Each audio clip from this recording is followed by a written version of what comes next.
not to have adequate access to bike lanes. As Edward mentioned, paint is not protection.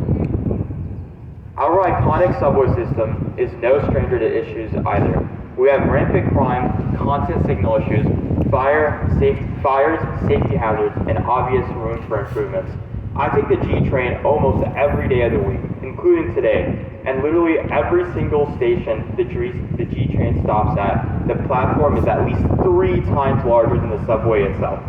Making the G train larger would make it much more comfortable to travel it, especially because of how many people use it every day.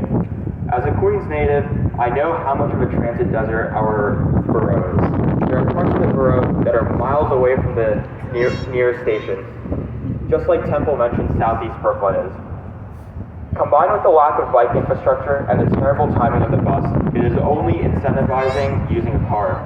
It's an even bigger hassle when your train is out of service and you're left to try to figure out some weird shuttle system and transferring to another train that's literally miles away. Which means good luck getting to school on time. Kids trying to get to school on time shouldn't have to worry about that. I've gone through it more times than I can count, and it just ruins your whole day. We cannot successfully promote public transportation over cars without fixing these issues. One thing I've learned from working on the tube for almost a year about now is that transit advocacy is very vigorous. Reaching out to politicians gets you so exhausted that you forget politicians work for you. We have to keep our lawmakers and local leaders accountable for their promises. Where are our bike lanes that we were promised? Where are improved subway lines that we were promised? Where are improved subway stations that we were promised? Where are our safe streets that we were promised?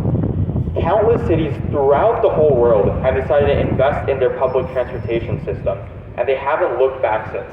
Numerous jobs were created, air pollution was reduced, congestion was lowered, and people have become less stressed and happier. So why can't our city do that? That's about it. Thank you.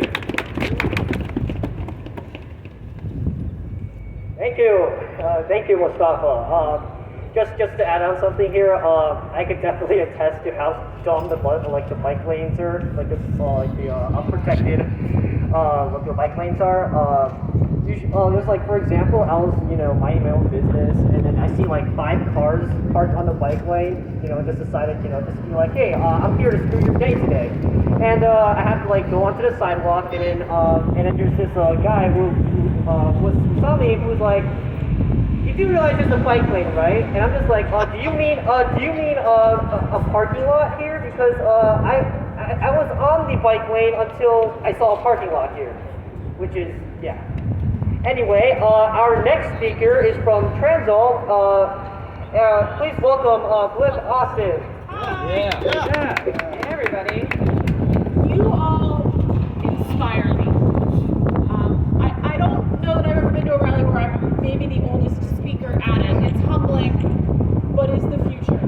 My name's Bliss Austin. I've been volunteering with Transportation Alternatives for many years, most notably with their Brooklyn Activist Committee that does campaigns focused specifically here on Brooklyn, as well as Families for Safe Streets, which brings together the victims of traffic violence and their families to advocate for safer streets. And all of our work is focused on getting our city to be redesigned to focus on the needs of people rather than burning, dirty, dangerous vehicles. And I do want to take a step back because we have had a lot of victories over the years. Victories that maybe you all take for granted now. Because of our work, we got cars removed from Central Park and Prospect Park, so people are not driving, commuting through our city parks every day. Yeah.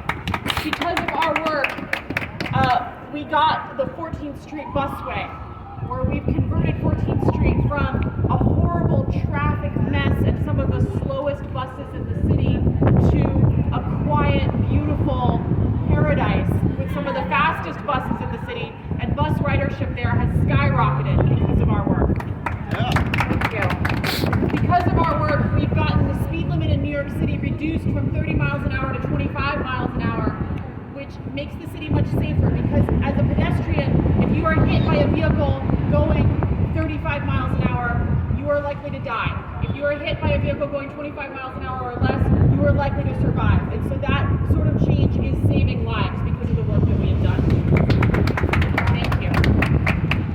So I'm just bringing up all of these things to help inspire all of you today because I'm hearing so many great ideas, so much great passion and energy, and yes, we need to do all of these things. And it's hard work, and it's easy to get discouraged. Someone said reaching out to elected officials is exhausting. It is. But I hope that experience motivates you because we've already come a long way and we have so much further to go.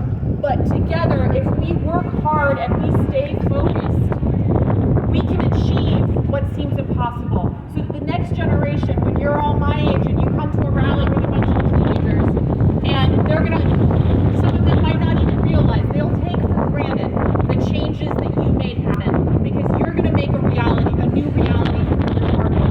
So thank you and keep up the fight. Just to add on one thing here. I recently saw on the news that like 14th Street Busway, buses actually have to slow down to meet schedule, which is quite interesting because I usually use the other way around. Buses speed up to meet schedule. I never see the buses slow down. That's and please, and our final speaker is Sarah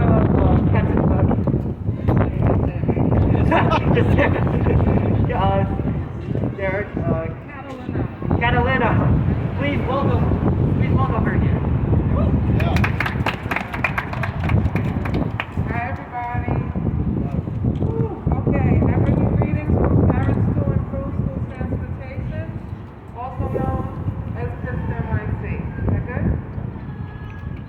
We appreciate being included in this important transit justice event taking place.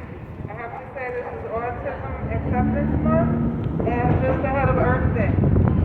We fight for students with and without disabilities who ride the school bus or need a student metro card to get to school. But we've come to learn that everyone deserves safe, reliable, and renewable transportation, period.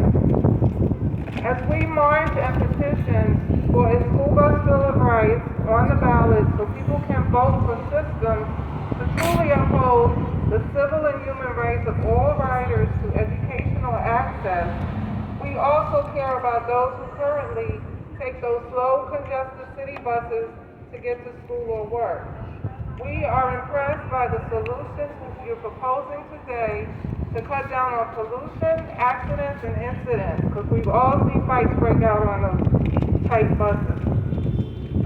PIPS NYC held a rally on March 19th, a little ways from here, where school staff and families described bad busing that has kids arriving to school as late as 10 a.m.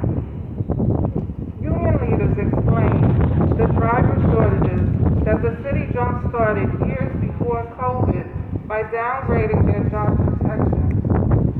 Thousands of bus families and workers can testify that students are missing out on academic, breakfast, therapies like speech and counseling, the recovery services that were promised, and the chance to be with their peers for a full school day.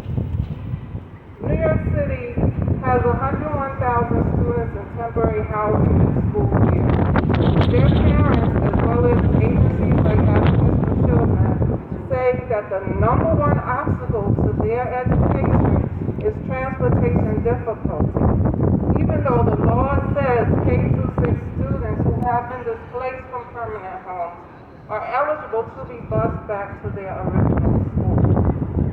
7,000 students in foster care who also get moved around do not even have that eligibility at this time. Due to systemic racism, Black students are overrepresented in both groups that I just mentioned, and due to neighborhood segregation, they also have the longest rides to school, even when using mass transit, as shown by an NYU study. We are also members of the Clean School Bus Coalition, which fights for a just transition to electric and non-gas vehicles for the city and state. rallies to gain funding for a fair plan, which will provide new green jobs, but will also retrain and retain the skilled unionized mechanics who are working now. When the buses do not create fumes and particles that compromise our lungs and the planet, our group can feel even more justified to demand that New York City reverse the driver shortage and split up overcrowded school bus routes onto extra vehicles to make the rides less long and stressful for everyone. Our next rally is Sunday, May 15th in Manhattan with a theme of express yourself on school bus struggles. If we just change it to school travel struggles, y'all will fit right in. We will have artwork and talks by riders, and we invite you to bring these other aspects of mass transit justice into it as well. Again, all children and youth deserve safe, reliable, renewable transportation to get to school, trips, games, internships, and home. Transportation is a right.